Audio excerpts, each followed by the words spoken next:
Hello friends, आप सभी का स्वागत है प्रगति लाइफ में। जो कि मॉडर्न हिस्ट्री चालू किए हैं यूरोपीय कंपनी का आगमन। तो हम पुर्तगाली पढ़ लिए हैं और आज पढ़ेंगे डच के बारे में। तो अगर मेरे चैनल पहली बार है तो प्लीज़ चैनल को सब्सक्राइब कर लीजिए प्रगति लाइफ को, और साथ बेल घंटे को प्रेस कर दीजिए तो आप लोगों का बेहतर तैयारी हो। तो चलिए स्टार्ट करते हैं। तो आज डच के बारे में पढ़ेंगे। देखिए, डच जो है 1595 ईस्वी में जो है वहाँ से चले थे। डच 1595 ईस्वी में भारत पूर्वी एशिया के लिए चले थे व्यापार करने के लिए। ये डच जो है सरकारी कंपनी है। ये जो है डच सरकारी कंपनी, और ये जो पुर्तगाली थी वो प्राइवेट कंपनी थी। और ये डच जो है एक सरकारी कंपनी है। देखिए, डच को हम नीदरलैंड या हॉलैंड कहते हैं। डच को नीदरलैंड या हॉलैंड कहते हैं। ये जो है डच जो है स्पेन का गुलाम था। डच जो है स्पेन का गुलाम था, और वहाँ से जो आए थे नेतृत्व करने के लिए इस कंपनी का, कौन? तो कार्नेलियस हाउटमैन। ये जो है कार्नेलियस हाउटमैन जो है डच के कंपनी को नेतृत्व करने के लिए भारत आए थे। ये भारत है, देख लेते हैं। ये भारत हो गया। तो डच से पहले जो है पुर्तगाली यहाँ राज्य करते थे। यहाँ पुर्तगाली राज्य करते थे, और यहाँ श्रीलंका है। डच ऐसा है कि डच जब आए ना तो यहाँ श्रीलंका पर भी कब्जा कर लिया, और ये जो पुर्तगाली पहले से कब्जा किए थे उस पर धीरे धीरे डच अपना कब्जा जमाने लगा। तो जमाते जमाते ये जो है बहुत जगह कब्जा जमा लिया। तो पुर्तगाली क्या करते हैं चालाकी से, तो ये जो है पुर्तगाली अपनी पुत्री कैथरीन, देखिए 1661 में, ये जो है 1661 में पुर्तगाली क्या करता है, तो पुर्तगाली अपनी पुत्री का विवाह कैथरीन की शादी ब्रिटेन के राजकुमार चार्ल्स द्वितीय से कर देता है। ये जो है अभी मुंबई, यहाँ जो है मुंबई अभी पुर्तगाली के हाथ में था। अभी डच यहाँ कब्जा नहीं किए थे। तो पुर्तगाली क्या करता है कि मुंबई को बचाने के लिए पुर्तगाली अपनी पुत्री को कैथरीन की शादी ब्रिटेन के राजकुमार चार्ल्स द्वितीय से कर देता है। ये जो चार्ल्स द्वितीय से कर देता है, और दहेज में ब्रिटेन से कहता है कि हम आपके लिए जो दहेज में मुंबई को देते हैं। ये जो है मुंबई को ब्रिटेन के राजकुमार चार्ल्स द्वितीय को दहेज में दे देते हैं 1661 ईस्वी में। तो ये क्या करता है, तो उस समय जो है यहाँ ब्रिटेन में महारानी एलिजाबेथ प्रथम थी। तो ये जो है दहेज में लेती है मुंबई, और अपने नहीं आती है, वहाँ से कंपनी को विदा करती है। कौन सी कंपनी? तो ईस्ट इंडिया कंपनी। जैसे कि है 31 दिसंबर 1600 को ईस्ट इंडिया कंपनी की स्थापना। देखिए, ये जो है महारानी एलिजाबेथ प्रथम ने 31 दिसंबर 1600 को उसकी स्थापना की। तो ये जो है मुंबई इनके दहेज में चार्ल्स द्वितीय को अपनी शादी, लड़की की शादी, कैथरीन की शादी करता है, तो ये दहेज में दे देता है। और ये जो है चार्ल्स द्वितीय जो है, ये जो है मुंबई को चलाने के लिए वहाँ से एक कंपनी को देता है चलाने के लिए। तो ये कंपनी आती है, तो कंपनी का नाम है ईस्ट इंडिया कंपनी। तो अब यहाँ आते हैं ना, तो यहाँ से अब डच यहाँ राज्य नहीं करते हैं। अब देखते हैं कि देखिए, ये जो है मसूलीपट्टनम में डच जो है मसाला का व्यापार करते थे। यहाँ से तो डर कर चले गए, लेकिन अभी पुर्तगाली के पास दमन, दीव और गोवा, ये 3 राज्य उनके हाथ में था अभी। तो यहाँ मुंबई तो दे दिए ब्रिटेन के राजकुमार को।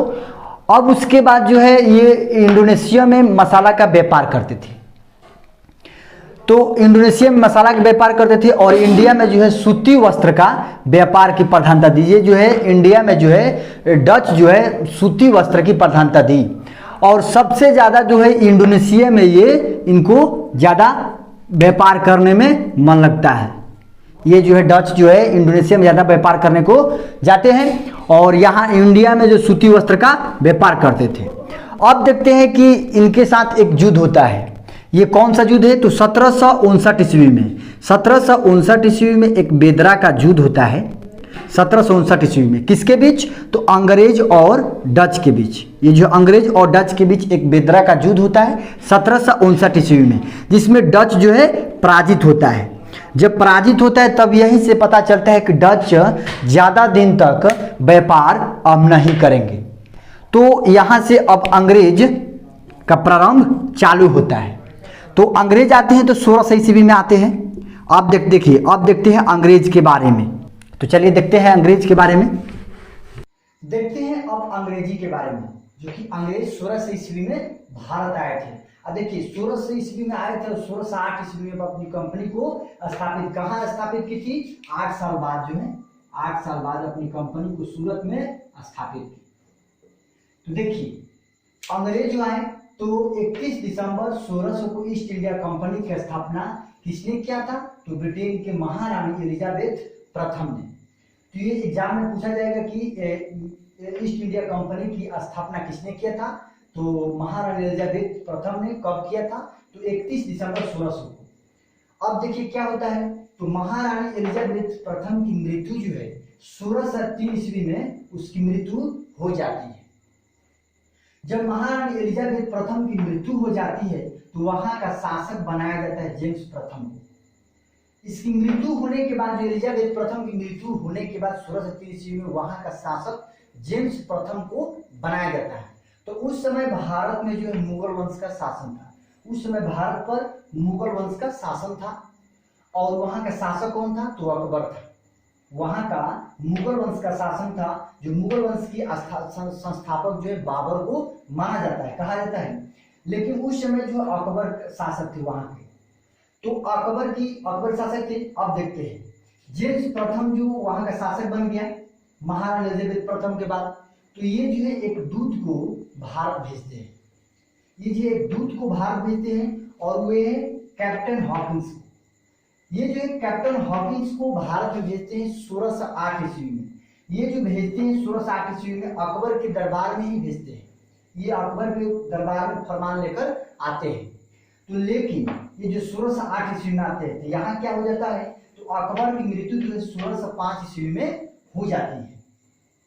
तो जब अकबर की मृत्यु जो 1605 ईस्वी में हो जाती है तो वहां का शासक जहांगीर बनता है। वहां का उनका लड़का, जो अकबर का लड़का जहांगीर वहां का शासक बनते हैं। तो अकबर की मृत्यु 1605 ईस्वी में हो गया और वहां का शासक जहांगीर बनते हैं। तो आप देखते हैं जो कैप्टन हॉकिंस है 1608 ईस्वी में ये जो है जहांगीर के दरबार में आते हैं। ये जो है जहांगीर के दरबार में आते हैं अपने फरमान लेकर। ये जो है फरमान लेकर आते हैं और उसके बाद जो है कैप्टन हॉकिंस के बाद ये जो है एक और दूत को भेजते हैं, सर टॉमस रो। ये जो है जेम्स प्रथम जो है सर टॉमस रो को 1615 ईस्वी में फिर जहांगीर के दरबार में ही भेजते हैं। ये जो जहांगीर के दरबार में भेजते हैं, ये जो है अपने फरमान लेकर जहांगीर के दरबार में पहुंचते हैं कि ये व्यापार करेंगे। तो ये क्या करते हैं, ये दे देते हैं व्यापार करने के लिए। और यहाँ जो है 1632 ईस्वी में ये जो है गोलकुंडा में जाते हैं। ये जो है 1632 ईस्वी में गोलकुंडा में जाते हैं। तो वहां उनका सुनहरा फरमान मिलता है। सुनहरा फरमान का मतलब होता है उन्हें फ्री मुक्त व्यापार करने का मौका मिलता है। ये जो है 1632 ईस्वी में ये गोलकुंडा में सुनहरा फरमान मिलता है उनको व्यापार करने के लिए। अब देखते हैं ये जो है ये हो गया 1632 ईस्वी में सुनहरा फरमान मिल गया। अब उसके बाद जो 1717 ईस्वी में ये जो अब इसके बाद जो है मुगल वंश का स्थिति बहुत दयनीय हो गया था उस समय। तो उसके बाद जो वहां का शासक जो है फर्रुखियत था। जब 1717 ईस्वी में वहां का भारत का शासक जो है फर्रुखियत था, तो उस समय जेम्स जॉन सेरन, ये जो जॉन सरमन जो है फर्रुखियत के दरबार में जाते हैं अपनी फरमान लेकर। तो उस समय तो मुगल वंश की स्थिति बहुत दयनीय था। तो ये फरमान लेकर जाते हैं व्यापार करने के लिए। तो ये व्यापार करते हैं और उसके बाद जो फर्रुखियत के पहले जो है औरंगजेब, फर्रुखियत के बाद औरंगजेब आते हैं। तो औरंगजेब की मृत्यु जो है 1707 ईस्वी में होती है। तो इसके पहले जो ये गद्दी पर बैठते हैं 17 औरंगजेब। तो औरंगजेब के समय जो अंग्रेज हुगली नदी पर अपनी कब्जा कर रहे थे। औरंगजेब के समय जो औरंगजेब के समय अंग्रेज जो है हुगली नदी पर कब्जा कर रहे थे। तो 1688 ईस्वी में सर जॉन चार्ल्स अंग्रेज की तरफ से हुगली नदी पर कब्जा कर रहे थे। तो उस समय अंग्रेज उनसे औरंगजेब युद्ध करता है। तो युद्ध करता है तो उसमें सर जॉन पराजित हो जाते हैं। तो जब पराजित हो जाते हैं तो औरंगजेब के साथ संधि करते हैं। तो संधि करते हैं तो औरंगजेब बोलते हैं कि आप ठीक है, आप फिर से व्यापार कीजिए। तो संधि होता है। तो यहाँ से अब आते हैं कौन? फ्रांसीसी। अब यहाँ से जो आते हैं फ्रांसीसी आते हैं। अब उसके बाद फ्रांस के बारे में पढ़ेंगे। देखिए, औरंगजेब जो आए 1600 ईस्वी में 8 साल बाद अपनी कंपनी को स्थापित करता है, सूरत में स्थापित करता है। यहाँ से प्रश्न पूछा जाता है कि ईस्ट इंडिया कंपनी की स्थापना किसने किया था? महारानी एलिजाबेथ प्रथम ने। कब? 31 दिसंबर 1600 को। महारानी एलिजाबेथ की मृत्यु कब हुआ? तो 1603 ईस्वी में। उसके बाद कौन शासक बना? तो जेम्स प्रथम ने बना। और एक अपने दूत को भेजा, कौन? Captain Hawkins. यहाँ से भी प्रश्न पूछा जाता है। तो कैप्टन हॉकिंस भारत किसके शासक के दरबार में आए थे? तो देखिए, कैप्टन हॉकिंस जो है जहांगीर के दरबार में आए थे। कब? 1608 ईस्वी में। और ये भी यहाँ से भी प्रश्न पूछा जाता है कि सर थॉमस रो भारत कब आए? तो 1615 ईस्वी में। और किसके दरबार में आए थे? तो जहांगीर के दरबार में आए थे। और देखिए, और ईस्ट इंडिया कंपनी की स्थापना हुई तो उस समय भारत में किसका शासक था? तो ये अकबर शासक थे उस समय।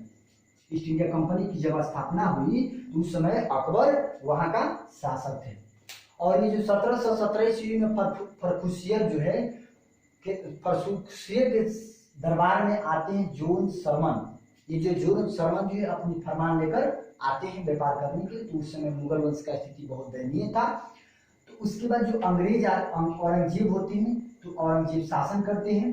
तो हुगली नदी पर अंग्रेज कब्जा करता है। तो ये इनसे युद्ध करता है। तो अंग्रेज की तरफ से सर जॉन चार्ल्स को पराजित करते हैं 1688 ईस्वी में। तो यहाँ से संधि होती है। संधि के बाद जो है औरंगजेब बोलते हैं कि आप ठीक है, यहाँ व्यापार कीजिए। और यहाँ उसके बाद एक दो संधि होती है, हम नहीं लिखे हैं तो उसको लिख देंगे फ्रांसीसी के बारे में। तो यही औरंगजेब के है। और अंग्रेज की कहानी 1600 ईस्वी 1608 ईस्वी तक।